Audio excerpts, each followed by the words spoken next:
বর্জনীয়র মধ্যে এখন বর্জনীয়র মধ্যে আমরা কি বর্জন করব? লোক দেখানো সমস্ত আমল 1 নম্বরে বর্জন করতে হবে। আমি জুলহিজ্জা মাসের পুরা 9 দিনই রোজা রাখতেছি, কিছু কমানোর দরকার নেই। কেউ আল্লাহ আমাকে তৌফিক দিয়েছে, আমি রাখতেছি। তাই আল্লাহ আমাকে তৌফিক দিয়েছে, আমি রাখতেছি, অসুবিধা নেই, আমি রাখি,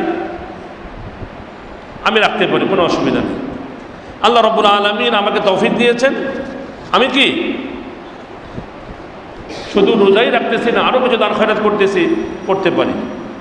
এই দিনগুলো যেহেতু দিনের হিসাবে রব্বুল আলামিনের সর্বোত্তম দিন, আমরা বেশি বেশি জিকির আজকার করবো, তাসবিহ তাহলিল করব। যদিও সূরা আল বাকারাতে তাসবিহ তাহলিল জিকির আজকারের কথাটা হাজীদের জন্য বলা হয়েছে, তাই না?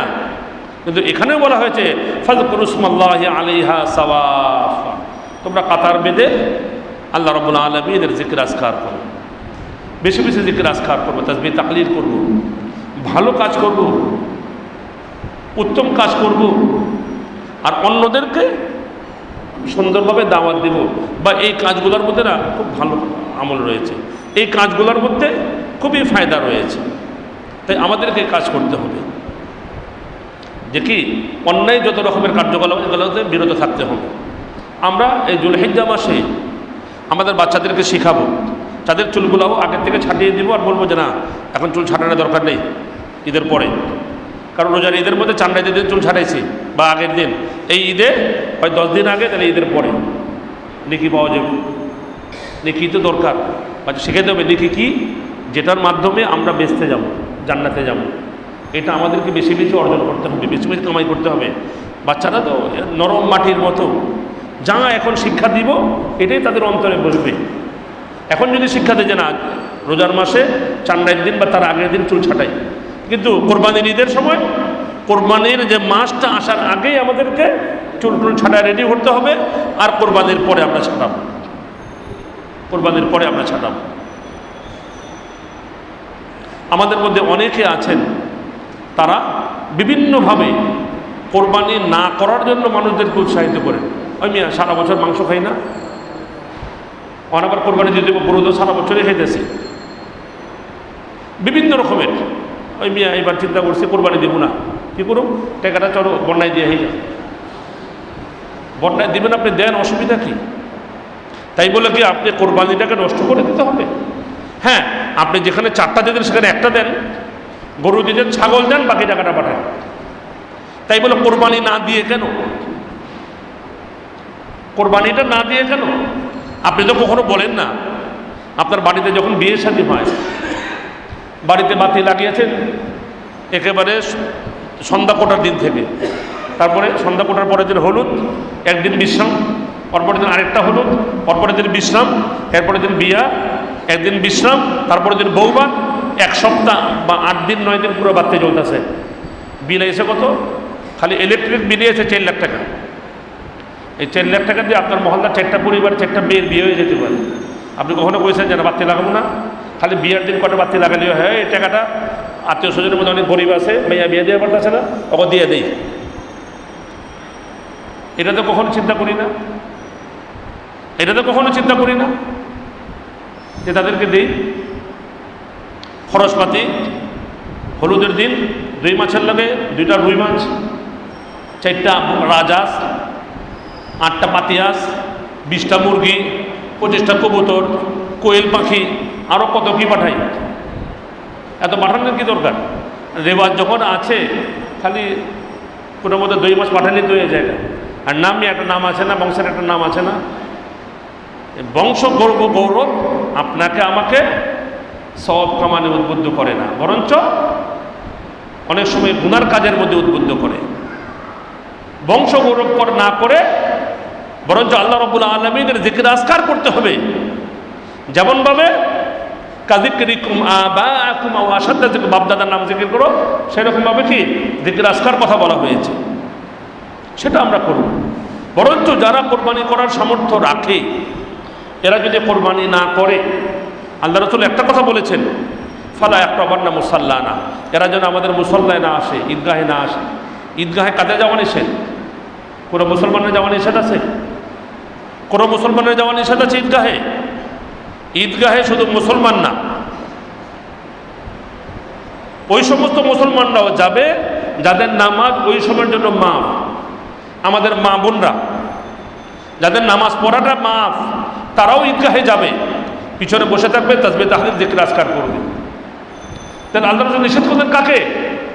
মান ওয়াজাদা সাআতান ফালাম ইউদাহি, যে ব্যক্তি সামর্থ্য থাকা সত্ত্বেও কোরবানি করলো না, ফালা ইয়াকরাবান্না মুসাল্লানা, সে যেন আমার মুসল্লার নিকটবর্তী না হয়, কাছেও না আসে, কত দূরের কথা, সামনেও যেন না আসে।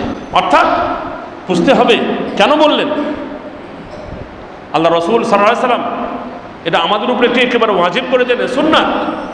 রাসূলকে জিজ্ঞেস করে এটা কি মা আজহা, এটা কি? বলে হিয়া সুন্নাতু আবিকুম ইব্রাহিম, এটা তোমাদের পিতা ইব্রাহিম আলাইহিস সালাতু ওয়াস সালামের সুন্নাত। তো আমাদের জন্য এর উপকার কি? সাহেব গত শনিবার দিন এই হাদিস বলেছেন মাগরিবের পরে, বলেন প্রত্যেকটা শাআর বা চুলের বিনিময়ে, লোমের বিনিময়ে একটা করে নেকি আছে।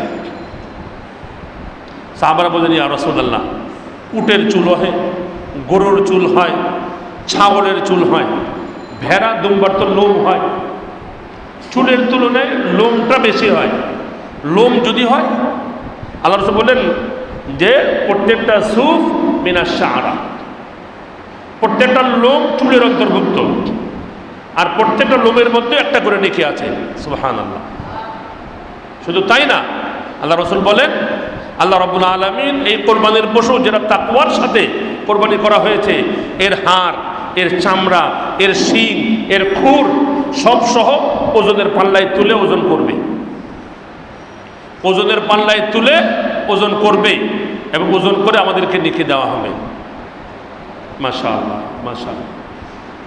তাহলে কি আমাদেরকে বুঝতে হবে আমাদের জন্য করণীয় কী কী রয়েছে, আমাদের জন্য বর্জনীয় কি, করণীয় বর্জনীয় দুইটা একসাথে কোরবানির পশুর মধ্যে আছে। আমরা যখন কোরবানির পশু কিনবো খুব ছানবিন করে কিনব, চোখ ঠিক আছে কিনা, দোনো দিকে ঘাস দেব। এটা বেশি বড় আনতে গিয়ে আর দুর্বল যেন না নিয়ে আসি, একটু হাট্টা কাট্টা তাসুরুন নাযিরিন, দেখলে যেন মনে না, আর ছোট হইলে কি একটা পুরো ফুটবলটা গোল, তাই না? দেখছো পিছনটা, দেখছো একটা গোল হয়ে গেছে গা, তাই না? মাংসটা একটা লাল টকটক হইব।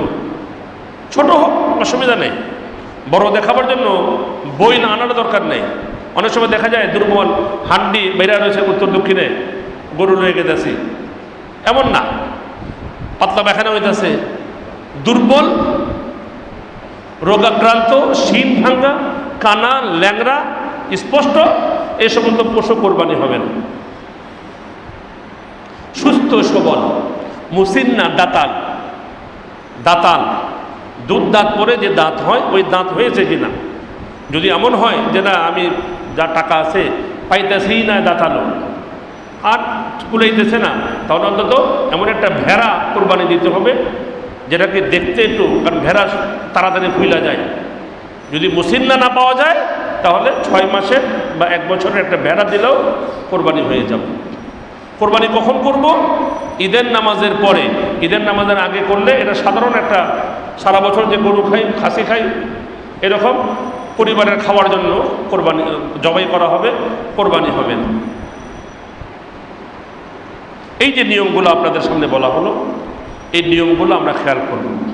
আর কোরবানি ঈদের দিন আমাদের কিছু রেওয়াজ আছে, সেই রেওয়াজটা কি? আমাকে কালকে একজন জিজ্ঞেস করলেন যে উস্তাদজি কোরবানির আগে আমাদের মধ্যে রেওয়াজ ছিল, ফজরের নামাজ পড়ে ঘুম থেকে উঠাই আগে গরুরে গোসল দাও, লাইন ধরে গরু গোসল। কোনো বাড়ি এমন ছিল না যে গরু গোসল করায়নি। এটা যেন একটা রেওয়াজ, এর নিয়ম, আগে গরুরে গোসল করাইবা, তারপরে নিজে গোসল করে মাঠে যাবে। আর গরু গোসল দেওয়াটা কি ওয়াজিব, আবশ্যকীয় না? এমন কোনো কথা না। তবে যখন কোরবানি করবেন যেন দেখতে একটু সুন্দর লাগে, একটু পয়লা বইলা থাকলে পরিষ্কার করে দিলেন, এটা হইল। কিন্তু ওরে একেবারে সাবান টাবান দিয়ে গোসল কইরা দরকার নেই, দরকার নেই। এগুলো কোনো রেওয়াজ না, এই কোনো নিয়ম না, সামাজিক নিয়ম হলে চলে চলে। আর এখন তো পানির বড় ক্রাইসিস, এমনি পানি আসে না, লাইন, তার মধ্যে যদি আবার 2-3 ড্রাম পানি খালি একটা গরু নাহি বাড়ে যায়, এই পানি দিয়ে তো এক গরু গোসলের পানি দিয়ে পুরো পরিবারের গোসলে যাবো না, নামাজের সুবিধা হয়ে গেল না। তাই আমাদের খেয়াল রাখতে হবে, এগুলোর কোনো প্রয়োজন নেই। বরঞ্চ প্রয়োজন কি, আমরা নিজেরা গোসল করব, নতুন কাপড় পরবো, নতুন না আছে পুরানটাই ভালো করে ধুয়ে আগেতে ঠিক করে রাখবো, একটু আতর টাতর মাখবো, তেল মাখবো, এরপরে তাকবীর পাঠ করতে করতে মাঠে যাব নামাজ পড়তে, পরিবার সকালকে নিয়ে সবাইকে নিয়ে নামাজ পড়বো। নামাজ পড়ে এসেই কোরবানি করব। যাদের সম্ভাবনা আছে যে তাড়াতাড়ি কোরবানি করার, আল্লাহ রসুল সাল্লাল্লাহু আলাইহি ওয়াসাল্লাম ঈদগাহে কোরবানি করতেন। এখন আমাদের ঈদগাহে কোরবানি করা সম্ভব না, তাই বাড়িতে এসেই কোরবানি করা। ঈদের দিনের নিয়ম হলো গিয়ে আমাকে না খেয়ে যেতে হবে। রোজার ঈদে কিছু খেয়ে গেছিলাম, আর কোরবানির ঈদে কিছু না খেয়ে যেতে হবে। না খেয়ে গিয়ে ঈদের নামাজটা পড়ে, এবার জামাত কয়টায় জানা আছে তো আমাদের? ঈদের নামাজ 7:30টায়, রোজার ঈদও গেছে 7:30টা, কোরবানির ঈদের নামাজও 7:30টা। মাশাআল্লাহ, 8টার থেকে 7:30টা করছে, তেমন কোনো অসুবিধা হয়নি। 2-4 জন খারাইছে, 9টা বাজে করলেও খারাইবে 2-4 জন, 9টা বাজে করলেও 2-4 জন খারাইবে, ওটা অসুবিধা নেই। সৌদি আরবে আমরা দেখি হজের সময় যখন আমরা মিনারে ঢুকতেছি, ওই সময় মাত্র ফর্সা হয়েছে, নামাজ চালু হইতেছে। হজ করতে গিয়ে সাধারণত হাজি সাহেবদের ঈদের নামাজ পড়তে হয় না, তবে আমার হজ ছাড়া একবার শুধু নামাজ মিস হয়েছে। ওই বছর আমি করাচিতে ছিলাম, খুব ফজরের নামাজ পড়ে তাড়াতাড়ি গোসল টোসল করে দৌড়াইলাম, মাঠে গিয়ে দেখি নামাজ শেষ, 7টাও বাজেনি নামাজ শেষ। কয়টায় জামা? এই 6:30 6:30টার মধ্যে নামাজ হয়ে গেছে। আল্লাহ, এত সকালে! হ্যাঁ, সূর্য উঠবে নামাজ চালু। একবারই আবার নামাজ মিস হয়েছে, আর হজ করতে গিয়ে কয়েকবার মিস হয়েছে। আর একবার সবচেয়ে তাড়াতাড়ি জামাতে গিয়েছি, রোজারিতে একবার মক্কাতে ছিলাম। আলহাজি সাহেব ভাই বাংলা দুয়ারে বললেন যে তাড়াতাড়ি রাতের বেলা 11টা 11:30 বাজে ঘুমিতে উঠেছে। ভাই কি আর ঘুমাসকা? মা ঘুমা আমরা ফজর করে দিয়ে দেবো, ফজর করে গেলে জায়গা পাওয়া যাবো না। ধাক্কা দিয়ে উঠাইছে গোসল করে, বলতে 12:30 বাজে মক্কায় গেলাম, হারামে গিয়ে পৌঁছলাম। মাশাআল্লাহ, মাথা ভর্তি, তওয়াফ করতেছে, আন্ডারগ্রাউন্ড ভর্তি, প্রথম ফ্লোরও ভর্তি, দোতলায় গিয়ে মাঝামাঝি জায়গা পাইলাম। রাইতে 1টা বাজে গিয়া, সারা রাতের ঘুম নেই, কোরআন শরীফ পড়তেছে, তসবিহ তাহলিল পড়ি, নামাজ পড়ি ঘুম তাড়ানোর জন্য, জমজমের পানি একটু খাই, এটা চোখে দেই। ফজর হইল, ফজরের পরে একটু ফর্সা হইল, সূর্য উঠে গেছে ভালো করে, বাস নামাজ চালু। নামাজ পড়া খুতবা লম্বা হইতেছে, নামাজ পড়া মানুষ চলে যেতেছে, যার ইচ্ছা খুতবা শুনতেছে। নামাজ পড়াটা কি সুন্নাতে মুআক্কাদা, খুতবা শোনাটা সুন্নাত, এর মধ্যে বিভিন্ন নিয়মকানুন যারা জানে না সারা সেখানে আলোচনা হবে, যারা শুনবে। এইগুলো আমাদের খেয়াল রাখতে হবে, এগুলো কি আমাদের জন্য করণীয়। রব্বুল আলামিন এই অনুযায়ী আমাদেরকে এই জিলহজ মাসের এই দশক এবং পরবর্তী আরও যে 3 দিন 11, 12, 13 এটাকে উদযাপন করার জন্য আমাদেরকে তৌফিক দান করেন। আমরা যেন সত্যিকার অর্থে আমলে পরিপূর্ণ হয়ে যায়, রব্বুল আলামিন আমাদেরকে তৌফিক দান করেন। প্রশ্ন আসছে, আমি একটা বইয়ে পড়েছি কোরবানি করার পর আল্লাহর কাছে রক্ত কবুল হয়। প্রশ্ন আমি জানতে চাই, আল্লাহর কাছে রক্ত না তাকওয়া কবুল হয়? এটা আশা করি আলোচনায় পেয়ে গেছেন। আল্লাহর কাছে রক্তও পৌঁছে না, মাংসও পৌঁছে না। পৌঁছে কোনটা? কোন অন্তর নিয়ে আপনি কোরবানি করতেছেন। ছুরিটা যে চালাইলেন কী জন্য? আমি কি মাংস খাওয়ার জন্য, নাকি আল্লাহর রাহে কোরবানি করার জন্য? যেরকম কোরবানি করেছেন ইব্রাহিম আলাইহিস সালাতু ওয়াস সালাম, তাকে যখন আদেশ করা হলো যে তুমি তোমার ছেলেকে কোরবানি করো, ছোট্ট বাচ্চা মাত্র ফালাম্মা বালাগা মাআহু সায়া, এটা দৌড়াদৌড়ি করতে পারে, এসে বলতে ইয়া বুনাইয়া ইন্নী আরা ফিল মানাম, হে ছেলে আমার, আমি স্বপ্ন দেখেছি, আন্নী আযবাহুক, আমি তোমাকে জবাই করতেছি, ফানজুর মাজা তারা, তুমি এখন তোমার মতামত কি? ছেলে বাপকা বেটা সিপাহী লোকেরা বললেন ইফআল মা তুমার। উনি জানেন, কারণ ওনার স্ত্রী নবীর, ওনার মা নবীর স্ত্রী শিক্ষা দিয়েছেন যে আপনি যে স্বপ্ন দেখেছেন এটা স্বপ্ন, এটা আল্লাহর আদেশ, আল্লাহ যেটা আদেশ করছেন এটা কবুল করেন। সাতাজিদুনি ইনশাআল্লাহ মিনাস সাবিরিন, আপনি আমাকে ধৈর্যশীলদের মধ্যে পাবেন। তিনি যে তাকওয়া নিয়ে নিজের পুত্রের গলায় ছুঁড়েছে, যে আল্লাহর হুকুম, আমাদেরকে সেই তাকওয়া নিয়েই কোরবানি করতে হবে। যারা যারা করব তাদের তাকওয়াটা পৌঁছবে। আর মাংস আমাদের যাদের বাড়ি ঘরে গাছ আছে, রক্তও দিয়ে দেয়, সার ভালো সার হয়, তাই না, দিতে পারেন। আর কারো যদি কোনো প্রশ্ন থাকে, যেহেতু আজকের আলোচনার সাথে প্রশ্ন উত্তরও জড়িত আছে। মাশাআল্লাহ, আলহামদুলিল্লাহ, আর কোনো প্রশ্ন নেই। তাহলে আলহামদুলিল্লাহ, আমরা যে আলোচনা শুনলাম সেই আলোচনার ভিত্তিতে আল্লাহ রাব্বুল আলামিন আমাদেরকে